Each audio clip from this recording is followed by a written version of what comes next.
Hey, how's it going, everyone? Today, I'm going to teach you how to change profile picture on Threads app. This tutorial is for iOS, but the process is similar for Android. Make sure you are connected to the internet. Unlock your mobile device and find the Threads app on your home screen.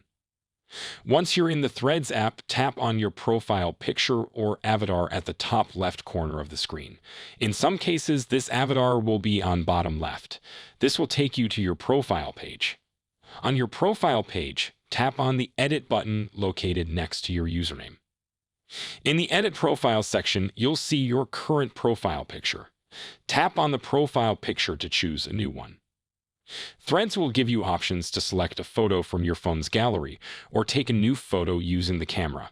Choose the method you prefer and select the picture you want to set as your new profile picture. You can crop or adjust the picture by following the on-screen instructions. Once you're satisfied with the new profile picture, tap on the Save or Done button to save the changes. Your new profile picture will now be updated on the Threads app and will be visible to your close friends in the app. I hope this video was of help. Bye.